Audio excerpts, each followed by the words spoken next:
This episode is brought to you by Progressive Insurance. You chose to hit play on this podcast today. Smart choice. Progressive loves to help people make smart choices. That's why they offer a tool called Auto Quote Explorer that allows you to compare your Progressive car insurance quote with rates from other companies. So you save time on the research and can enjoy savings when you choose the best rate for you. Give it a try after this episode at Progressive.com. Progressive Casualty Insurance Company and Affiliates. Not available in all states or situations. Prices vary based on how you buy. Plan on flying? In order to board domestic flights, your driver's license or state-issued ID must be a real ID. Learn how to get your real ID today at tsa.gov/real ID or visit your local DMV. Well, hi there, my friends, and welcome back. My name is Stephanie Safarian, and you're listening to episode 530 of Sustainable Minimalist. This is a listener-supported show about intentional and eco-friendly minimalist living. And on today's show, we are discussing happiness. More specifically, we are discussing the reality that humans are animals, and animals are not happy all the time. Cultural messaging tells us that we should always be at that wow level where life is grand and everything's beautiful and we are happy.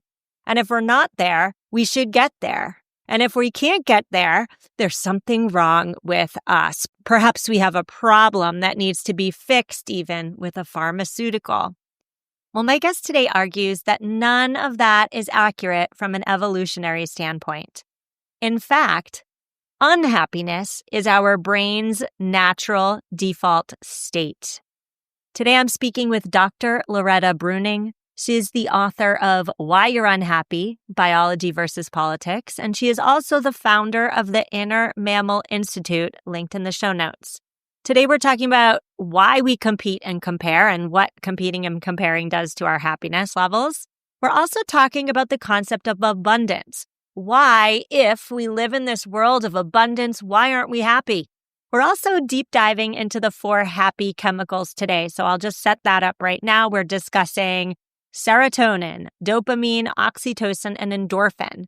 At its foundation, happiness is scientific. So how can we get more of these 4 happy chemicals flooding through our synapses more regularly? That's today's show. Now, this is June's free episode. Free as in, I think the information's really great and really important, and I'm putting it out there in the world for everybody. I put out 1 free episode a month, and please know that I'm putting out episodes every single week as normal. So if you want more, know that there are hundreds, yes, multiple hundreds of people who subscribe to this show with $5 a month. And you can be one too and get all the episodes if you're so inclined. Thank you so much for considering. Now, I do have a bit of life updates.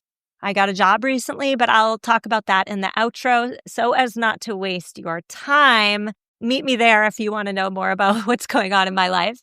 But let's just jump right into our interview. Dr. Breuning, I'm so thrilled to have you on the show. How are you? Good. I'm glad to talk to you. Well, I'm glad to talk to you as well. Why don't we start today by you telling us about yourself, your professional accolades, and most specifically, why you wrote the book titled Why You're Unhappy, Biology versus Politics. So I was always interested in understanding why people were unhappy because I grew up around a lot of unhappiness and there was not any obvious cause. And when I studied academic psychology, I thought, okay, this is it. This is the answer to everything. But as you can imagine, that life didn't turn out that just following the book of social science solves every problem. And so I kept going back to the research and looking for more information. And what I discovered is that animals are extremely competitive. And this has been known for 100 years. And I learned about the brain chemistry that creates this response in animals and why it's a real physical thing. And that was so helpful for me because I saw how our brain creates this competitiveness without conscious intent, and we could drive ourselves crazy over it. So how does competition and competitiveness relate to happiness? In the animal world, if you see yourself in the one-up position, your brain rewards you with a little bit of a happy chemical that motivates you to then seek the one-up position again and again. And that happy chemical is serotonin, which is not at all the way we've come to be thinking about serotonin, because antidepressants were marketed around this serotonin function. But in the 1980s, there were a lot of monkey studies that showed that when a monkey gets the one-up position for a moment, serotonin makes it feel good. And then the other side is when you think you're in the one-down position, cortisol makes it feel like a survival threat, even though you don't consciously think that. So if we are animals at the end of the day, we have clothes and fancy caves these days, but we're animals at the end of the day. And animals are competitive by nature. What does that say about happiness? Like, are we supposed to be happy all the time? Great. So that's the idea, is that our happy chemicals are not meant to be on all the time. They're only designed to reward us in small spurts in appropriate moments. So I'm not saying that we should be competitive and then be miserable about it. I'm saying that we have inherited this brain that creates real physical responses. A simple example I say is like playing poker and you want that winning card. And then when you get it, you're so happy. So that's the natural response. And we seek that, but we're not meant to have it all the time. So we don't need to feel like our survival is threatened when we don't have it. In the state of nature, you were hungry a lot and you didn't have so much energy to just worry about winning the latest round of whatever. And today we have more energy for these games. You write that unhappiness is not a disorder.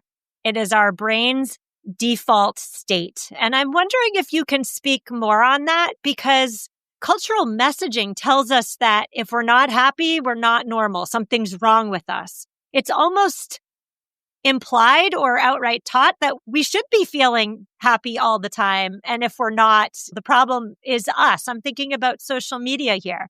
Nobody ever posts on their bad days, right? Or nobody ever posts when they're not feeling elated or when they're not at this fancy dinner or when they're not on this amazing trip. And so talk to me, if unhappiness is our brain's default natural state, then why is everybody prancing around pretending to be happy all the time? The pharmaceutical industry created the idea that happiness is the natural default state. And if you're not happy all the time, that you can be fixed. The healthcare system can fix you. There's also the culture of your parents want you to be happy because it makes them happy. And for most of human history, parents could barely feed their children. So they were more focused on that. But now that we have enough food, parents just, again, they want you to be happy because it makes them happy and that puts pressure on you.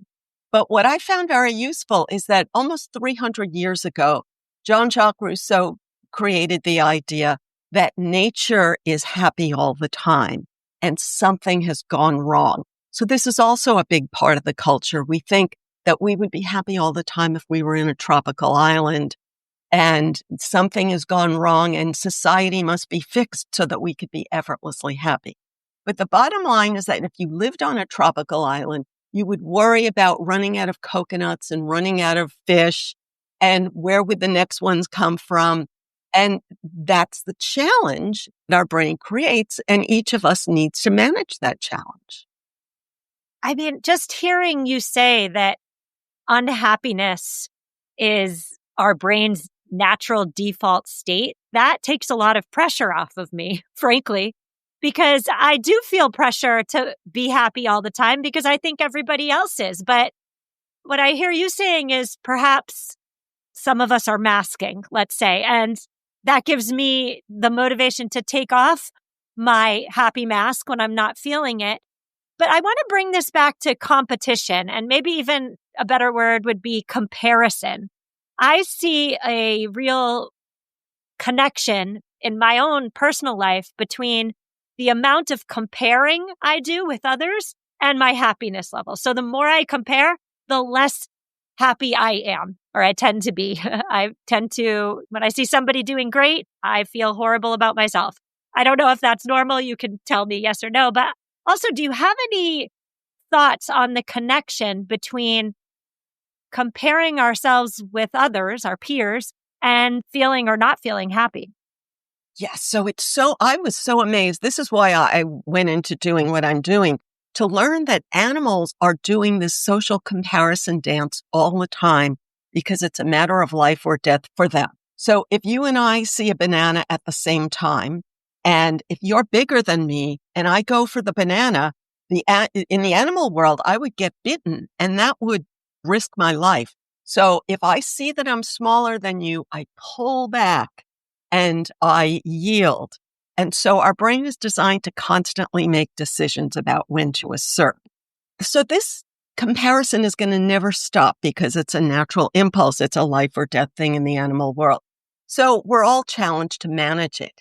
Now, one way of managing it, you could say, is like delusion, where you have grandiose delusions, and another is being nasty, and another is moral superiority, where you always think that you're better than other people. But a British psychologist came up with an interesting solution. It's all in who you compare yourself to. That's part of this. Like, if I compare myself to someone who seems like king of the world, then I feel bad, but I can make another basis of comparison. But that sounds crude and cruel and nasty, so we don't want to see ourselves that way. So my solution is to know that what I say is, we want to be special. Our brain is looking for a way to be special in a world where 8 billion other people want to be special too. So we could only just laugh at the dilemma that we've inherited with this brain.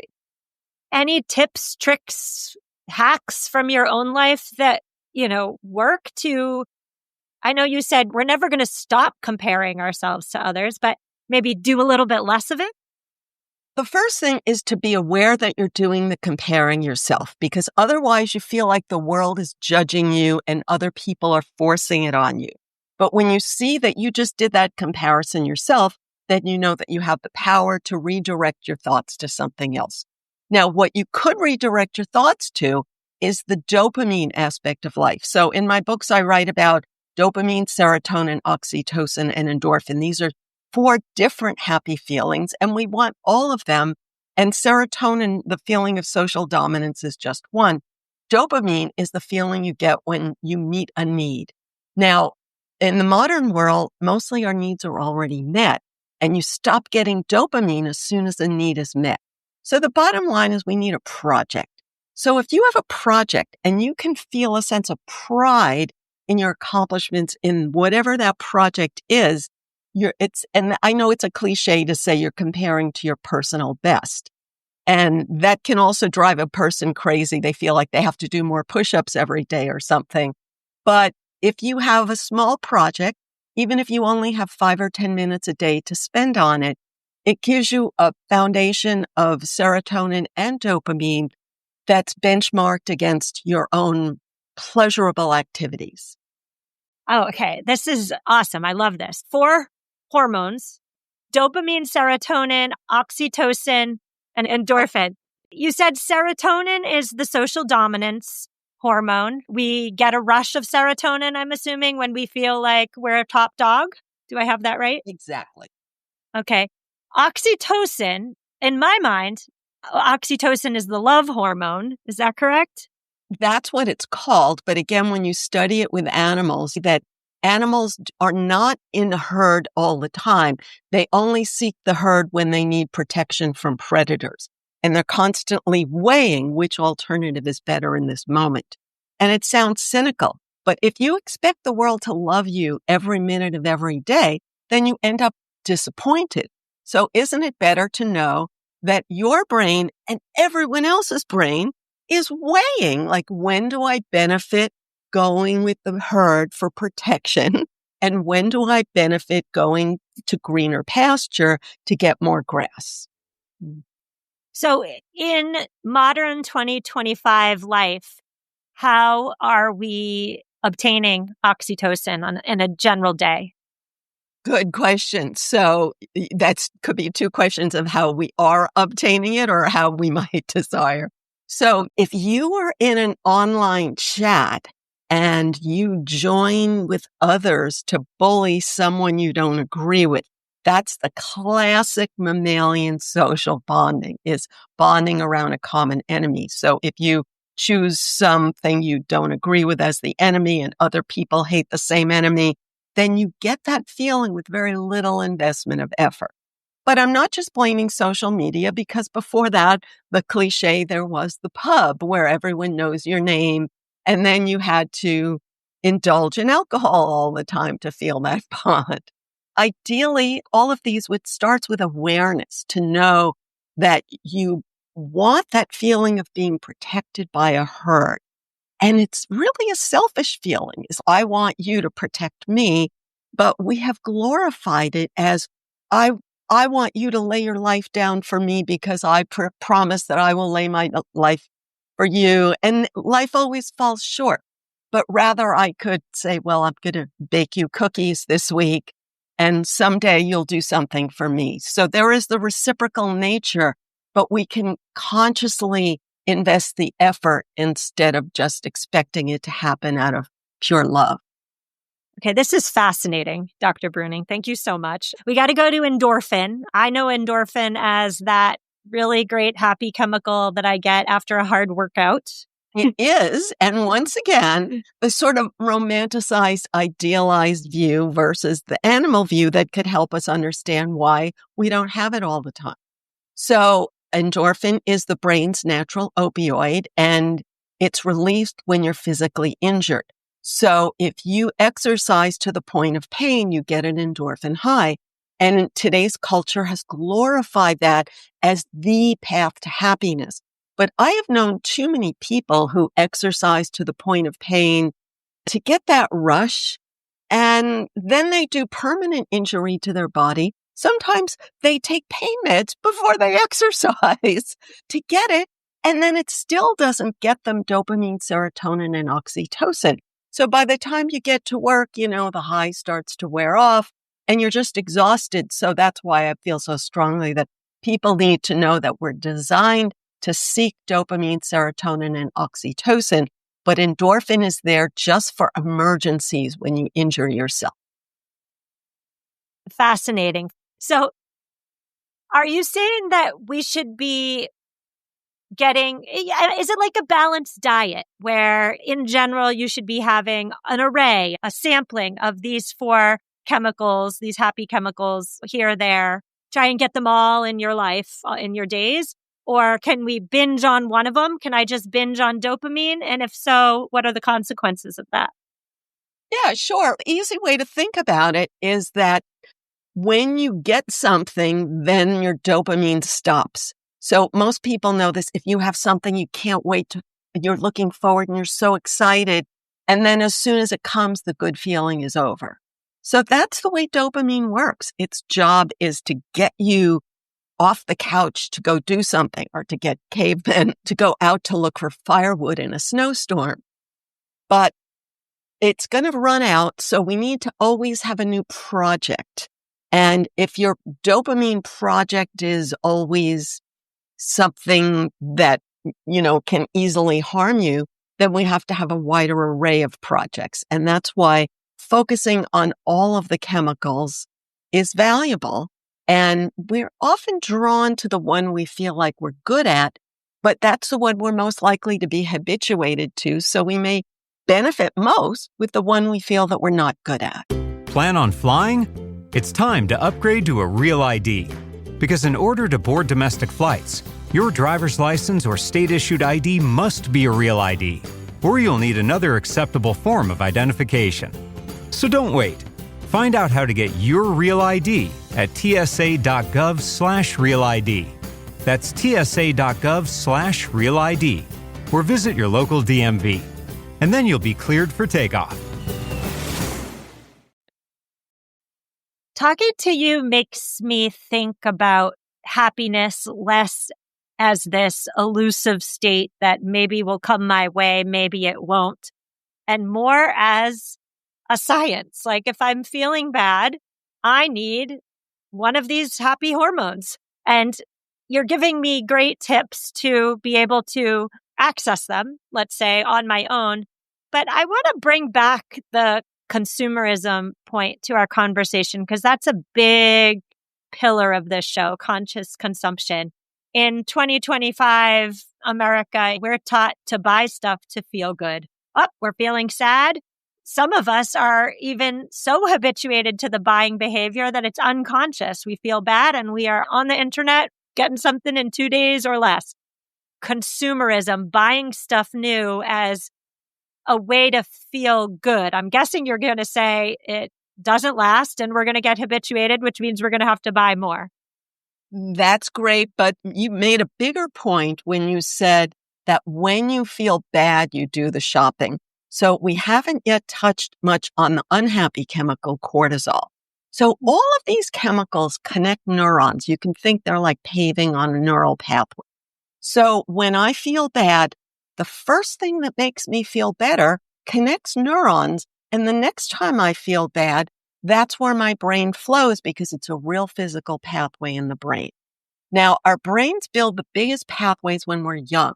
So when you were young and you had that bad moment, that bad experience, what did you do that made you feel better? What did you do that you had control over, that you could access? So for one person, it's this. For one person, it's that. It could be calling for a pizza. It could be ingesting harmful substances. It could be video game.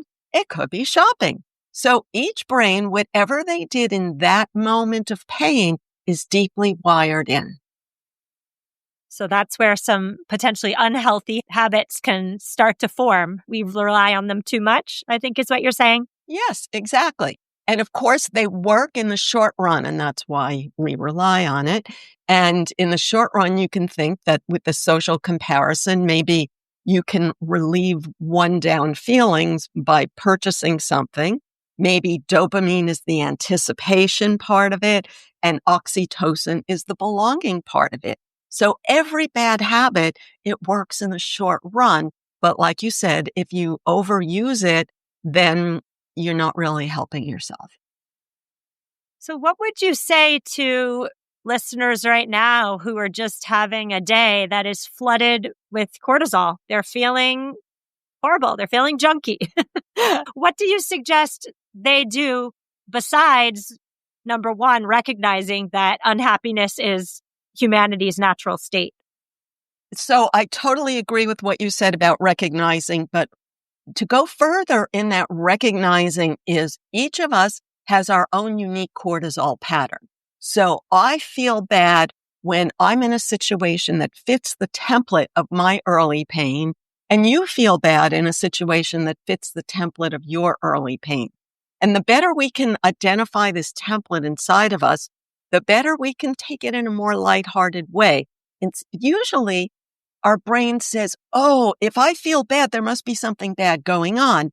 And then you look for evidence and then you say, see, I can prove it. Something bad is really happening. But when you see that it's just a physical pathway in your brain that turn on a physical chemical, then you say to yourself, oh, so I could build a new pathway in my brain and not trigger as much of this chemical. I could pave a pathway toward a happy chemical instead. So in that moment, then, how do we pave that pathway? So my opinion is to find something you enjoy. And when I say that, it's because so many people have the idea that in order to get rid of their bad habit, they have to suffer. And then they end up not getting rid of the bad habit. So I'm really saying to substitute one old bad habit for a less bad habit. So for example, if you always wanted to play an instrument or bake cupcakes or climb a mountain, then give yourself a few minutes a day to focus on that new thing that you actually like. And you have to really make a structured thing out of it. And then every day when you notice that you're feeling bad, give yourself how many minutes you've chosen to focus on that thing you love. And it will build a new neural pathway so that when you feel bad, your brain will go to, oh, I can do something I love rather than, oh, I want to shop, but I can't. I like that. Okay, I'm going to try it and I'm going to report back, Dr. Bruning. It sounds so easy when you break it down and talk about it, but anybody listening knows this is really hard stuff, right? The state of humanity. So why is it hard, in your opinion, to manage all these chemicals? So each of them had a very valuable job. They got our ancestors to keep going in a very difficult world full of real immediate threats. Now, when I say that, many people then draw the wrong conclusion and they say, oh, something went wrong because now we don't have that natural idyllic life. Or they say something went wrong because we should have evolved away from needing. But I don't think something has gone wrong. I think that we can be grateful that we're alive because these chemicals kept our ancestors alive.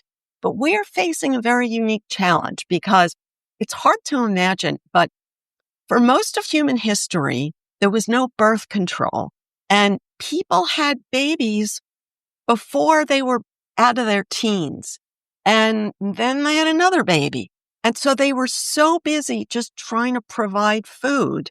And it was, of course, much harder to get food before the Industrial Revolution. So people didn't have so much time to worry about when they were happy. If they found a tree full of ripe fruit, they were happy. If they could give their kid a fruit, they were happy. My mother literally got fruit for Christmas in her Christmas stocking. And she literally gave me fruit for Christmas in my Christmas stocking. And I thought, why did she do that? Because for me, fruit was so abundant that I couldn't even see why it was a gift. And then I gradually, slowly, after she was gone, I understood how hard life was in the past. Well, you used the word there, abundant. Fruit was abundant. And it makes me wonder whether the topic of abundance can come into our conversation, because oftentimes I hear, once I get this, like once I retire, I'll be happy, or once this happens, I'll be happy, or if only this. But if we stop for a minute and look around, we are living in a time of immense abundance, material abundance, financial abundance, information abundance. And yet we're still unhappy. So there's not really a question here, just, I guess, a thought. Do you have anything to add with regard to abundance? Because it's not like if we have more, we'll be happier. That's not what you're saying. Exactly. And the simple way that I explain this to everyone, when I walk into a flower shop and it smells so good and it makes me so happy. What if I just quit everything I'm doing and work full time in the flower shop? Would that make me happy every minute? No, because my brain will habituate to the smell and then want some new dopamine stimulator. So I could go into a coffee shop or a chocolate shop and I said, wow, this smells so good. So the bottom line is it's that wow feeling that we want, but we're not meant to have it every minute of every day. When you don't have that wow feeling, it's not a crisis. So I call it neutral in the sense that your brain is either in forward gear or backwards gear or neutral. So backwards gear is cortisol, the stress chemical. So many people, when they're not on a high, they fall quickly into the low. But if you think consciously, okay, I'm in neutral, I'm not in a low. And neutral is the brain's way of saying, I'm taking in new information. Neutral means I'm not judging the new information as good or bad, but I'm open to reevaluating it. And that's where we get our new opportunity for our next trek toward dopamine. So we could enjoy the fact that we have the freedom to choose our next trek, our next project, rather than expecting that we have the excitement of reaching a goal every minute without actually doing the steps. I wonder if what you're saying here, first of all, you made me think about happiness in a totally different way. My listeners know that I tend to be a very black or white person, either or. I'm either happy or I'm unhappy. What I hear you saying is there's a third state, which is neutral. And maybe it's not about striving to be happy all the time, because from this conversation, what I'm gathering is that is not normal. That's not something to strive for. Maybe I should be trying to spend more time in neutral, because when I'm in neutral, I'm able to better observe, oh, there's a new novel smell or something to make me surprised and smile, or, oh, there's something to be grateful for, even perhaps. Do I have that right? Yes, exactly. And I know it's hard, and it's really amazing because it's hard to digest, because neutral has gotten a bad image because it sounds like this word numbing that we hear in the context of antidepressants and things like that. So it's not numbing. It's not prejudging, because the chemicals are designed to prejudge.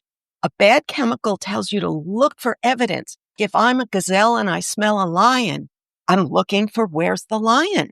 But neutral is like, I'm not assuming there's a lion. I'm open to what's there.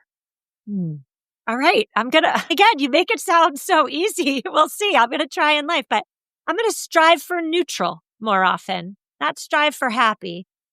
Dr. Bruning, wow, what a conversation. I want to know where I can find more of you online, and I want to know more about your books. Where are they? And especially this one, Why You're Unhappy, Biology versus Politics.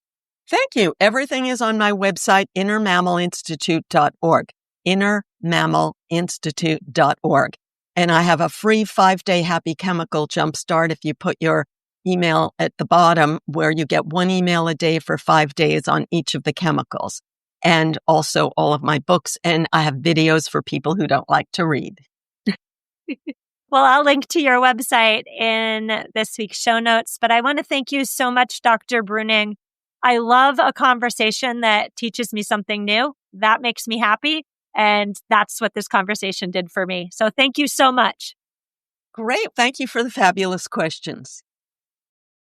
Listeners, that's a wrap. My friends, show notes at mamaminimalist.com/530. You'll find everything you need to access Dr. Bruning's amazing work there. I so hope this episode gave you information that you can take into your life, yes, but I also hope it gave you a little bit of breathing room. Like, no, you don't have to be happy all the time, and no, you're not supposed to be. So, life update, I got a job recently. I've been talking about maybe getting a job. I'm back at work full time, and I'm working as an editor at a climate nonprofit. If you are familiar with your climate nonprofits, I'm working at a big one, so you likely know it. I'm not sure that I can mention its name on air, so if you're interested in which one, you can just email me and I'll let you know.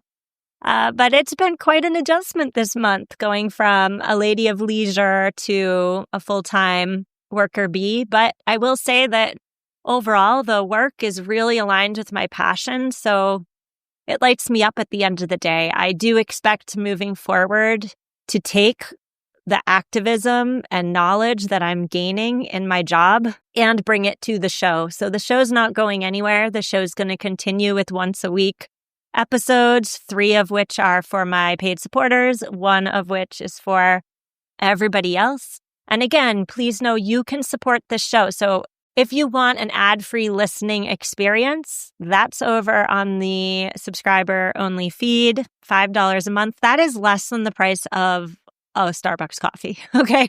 So in this world in which everybody is just vying for your attention because your attention means money, I so appreciate you consider supporting this work. If it means something to you and you're able to, thank you for considering to support it. This is my baby.